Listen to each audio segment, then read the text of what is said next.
Fala torcedor alagoano, fala torcedora alagoana, tudo certo com vocês?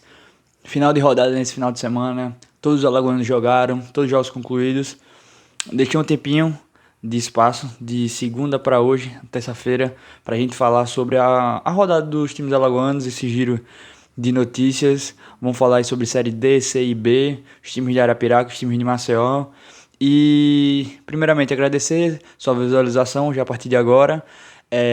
Sempre lembrar, se inscrever, dar like, compartilhar com quem você acha que vai gostar desse conteúdo, que vai ajudar muito no projeto aqui desse canal, beleza?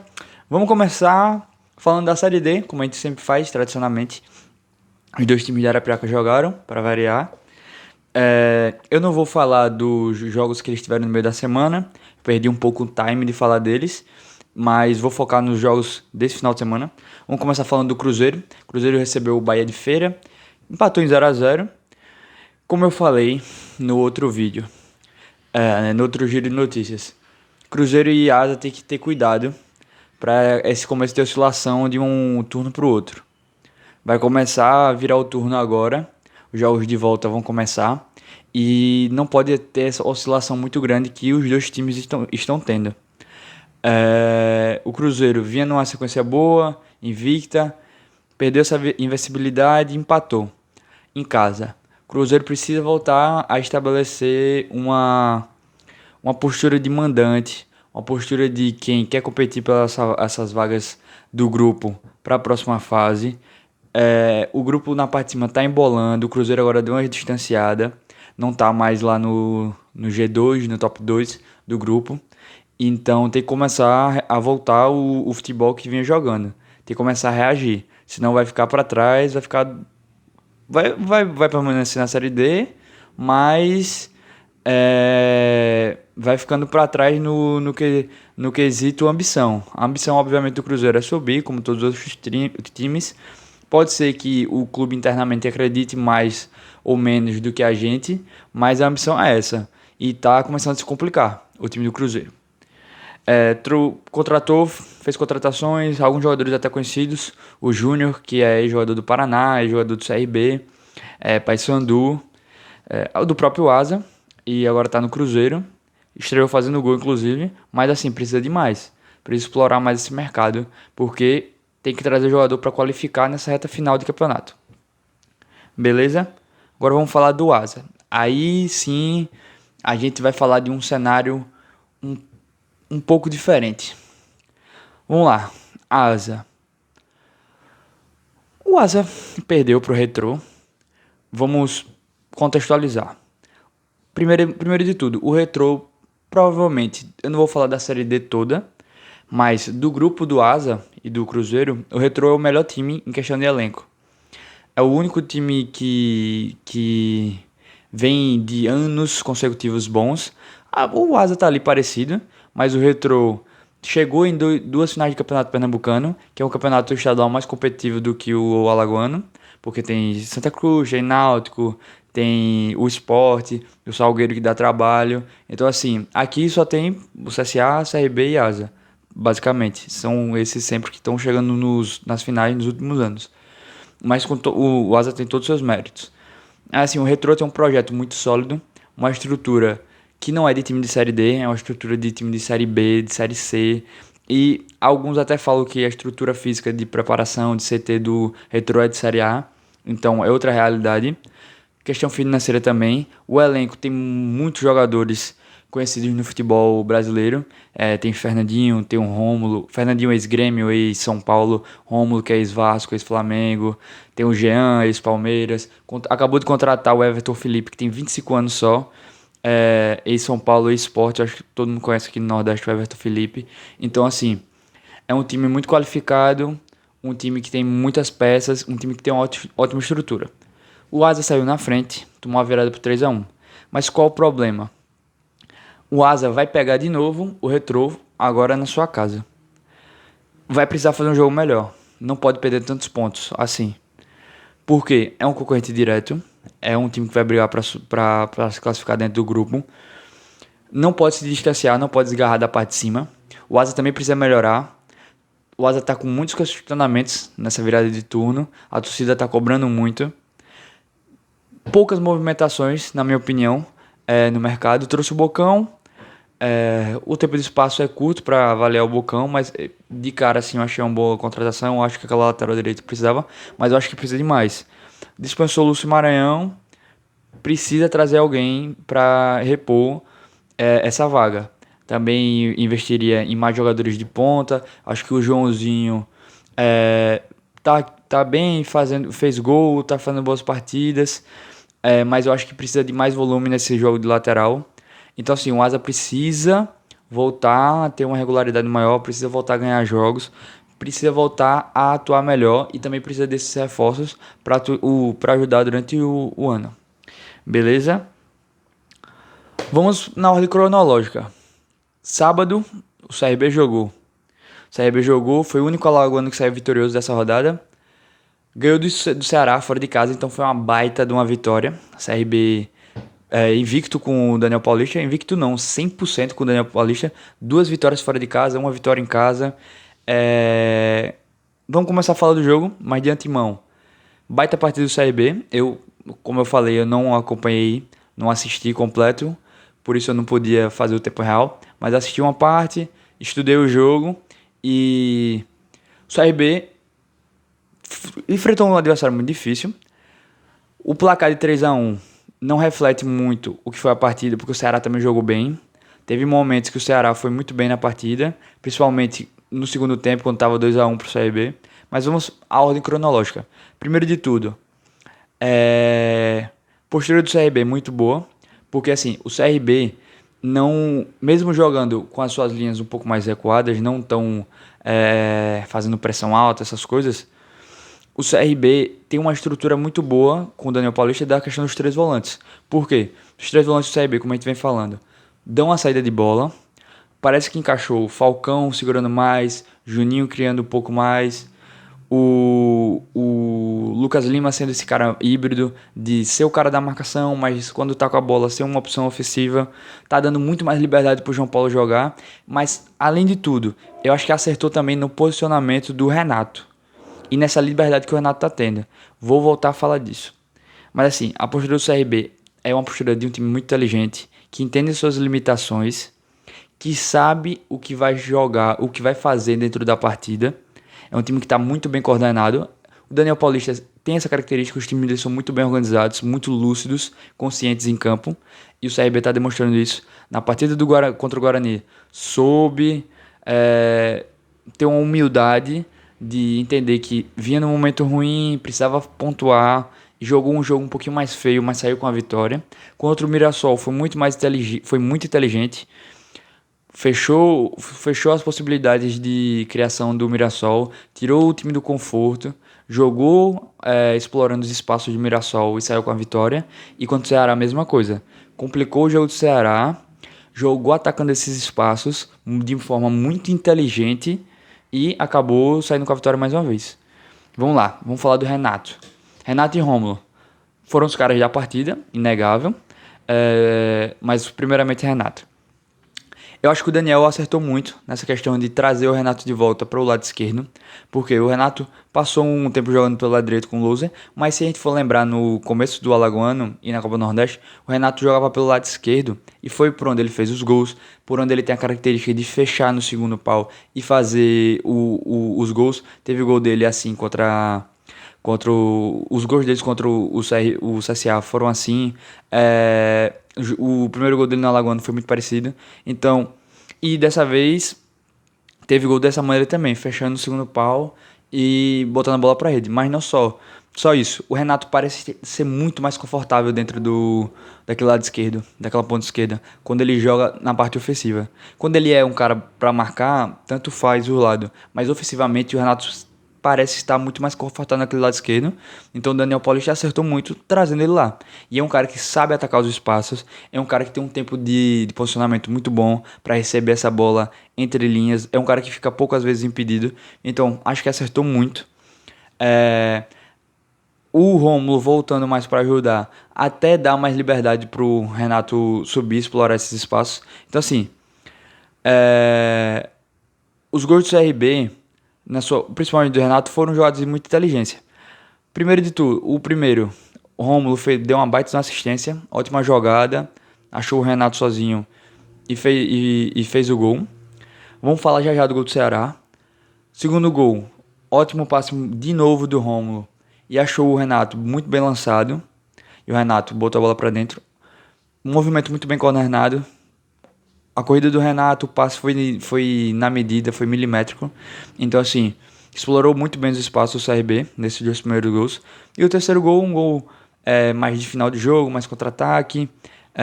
O Hereda até pareceu errar mais, entre aspas, o cruzamento. E o Rômulo aproveitou. Mas, assim, baita partida dos dois. O Renato fazendo os dois gols, o Rômulo com dois gols, duas assistências e um gol. Vamos falar também, assim, o CRB tá sabendo sofrer. Por quê? Como eu falei, o CRB abriu o placar, sofre empate. Com o gol do Chay, de gol olímpico, que eu achei, sinceramente, falha do goleiro, do Diogo Silva. Eu acho que daquele... Existem gols olímpicos que até se releva, às vezes, a culpa do goleiro. Mesmo eu tendo uma opinião um pouco mais incisiva, que eu acho que a maioria dos gols olímpicos é culpa do goleiro. Poucos, assim, tem o mérito, obviamente, do cobrador, tem a inteligência do cobrador, mas muitas vezes é a desatenção do goleiro. Então eu acho que um gol desse tipo não pode se dar o luxo de tomar. Mas assim, quando estava 2-1, o Ceará estava jogando bem. O CRB soube sofrer, soube suportar a pressão do Ceará. O Ceará teve um gol anulado, que poderia ter mudado a cara da partida, a história da partida. Teve um gol anulado, teve uma bola na trave perigosa. Mas assim, o CRB soube passar por esse momento. E assim que a poeira abaixou, que o Ceará deixou de ter esse ritmo, deixou de ter essa proporção de jogo muito ríspida lá na frente, muito pressionada. O CRB soube contra-atacar, soube achar o espaço e matar o jogo. Eu acho que isso aqui faltava muito no CRB, até mesmo antes com o Loser. Tinha jogos que o CRB parecia que não ia matar o jogo. Tinha jogos de 1-0 que o CRB passou perto de perder. E acabou não fazendo falta, mas tinha essa impressão que o CRB não sabia matar o jogo. E o CRB vem matando o jogo. Fez o 2-0 contra o Mirassol, faz o 3-1 contra o Ceará. Então, assim, é nítido a mudança do CRB. É nítido como o CRB melhorou. É nítido como o CRB agora é um time muito mais organizado, muito mais bem treinado. Então, assim, a gente pode questionar aqui se a diretoria demorou ou não, se ela foi teimosa ou não para tirar o loser. Mas ficou nítido que o elenco do CRB tinha seus problemas, ainda tem, existem algumas lacunas, mas quando um time é mal treinado, isso é no geral, se você tem um treinador que ele tem um time nota 5 e ele é um bom treinador, ele faz com que esse time vire um time 7,5, 8. Se esse time é mal treinado, se o seu treinador não consegue treinar bem esse time, um time nota 5 acaba virando um time 2,5, 2. Então, assim, eu acho que é o que aconteceu com o CRB. O CRB sempre teve boas peças. O CRB tinha um elenco que você sabe que tem boas peças. Tem jogadores qualificados. Mas como vinha mal treinado, vinha uma sequência horrível, os questionamentos triplicaram. Vou dar o exemplo do João Paulo. Eu mesmo peguei muito no pé do João Paulo nas últimas partidas dele com o Luz, questão de finalização, questão de tomada de decisão. Não vinha acertando em nenhuma das duas coisas, nem nas finalizações, nem na tomada de decisões. Mudou completamente. O João Paulo já é outro jogador. Jogador que vem fazendo gol, jogador que vem puxando contra-ataque, que vem achando os passes, que vem atuando bem. Idem o Renato. O Renato vinha mal, vinha numa seca, não aproveitava as oportunidades. Já tá aproveitando de novo, já tá fazendo melhores partidas. Contra o Mirassol, já tinha acertado bola na trave, já tinha puxado contra-ataque. E agora contra o Ceará faz 2 gols. Então, assim, era nítido que o CRB tinha um elenco bom, com suas limitações, com alguns problemas, que eu acho que ainda tem que ser corrigido. Por exemplo, o elenco de reposição do CRB, jogadores do banco. Falta jogador para repor algumas posições. Eu acho que o CRB precisa sim se movimentar no mercado. Mas tinha jogador ali que não estava sendo potencializado. E agora está. O Falcão está jogando muito bem. O Juninho Valora voltou a ser valorizado e está jogando bem. O Lucas Lima era um cara que estava muito preso na marcação e está se mostrando um cara muito útil. Mais do que na marcação, na criação, no escape do time.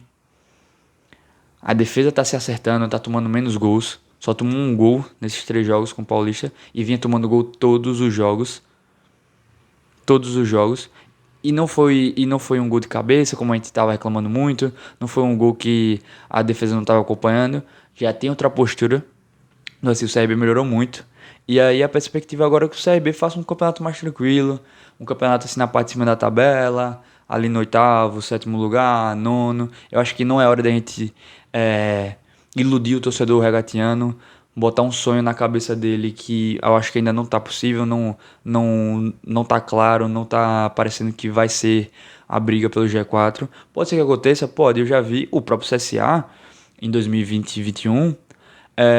Começou o ano mal, brigando lá na parte de baixo da tabela, terminou em quinto. Então, assim, a Série B tem dessas coisas.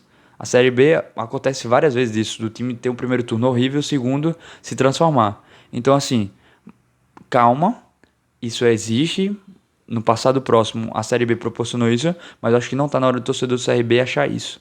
Tem um jogo importantíssimo em casa, porque pega o Ituano, que é um time que vem mal, vem na parte de baixo da tabela, vai jogar em casa depois de 3 vitórias. Eu acho que o torcedor vai voltar o repelé, o torcedor vai voltar a comparecer. A direção acertou demais dessa vez. Eu cobrei muito que a direção do CRB parasse com esse negócio de preço fixo, diminui o valor, continua com um valor justo para a torcida se reaproximar do time. Eu acho que tem tudo para ter um trapichão mais vermelho dessa vez. Beleza? E agora vamos pro CSA, que jogou contra o Operário no domingo, partida fora de casa. E eu vou falar aqui. Tô vendo o Bergantini sendo pressionado, tô vendo alguns torcedores insatisfeitos. Eu mesmo esperava mais do CSA na partida do último final de semana. Mas vamos lá. Vamos falar do jogo específico e eu vou falar depois o que eu acho que é um problema do CSA hoje. Jogo. O Operário não veio fazendo nada do que a gente não tenha falado no vídeo contra de preparação para o jogo, no pré-jogo. Pega lá o vídeo passado e vê. Eu falei, Operário é bola parada, jogada aérea e chute de fora da área.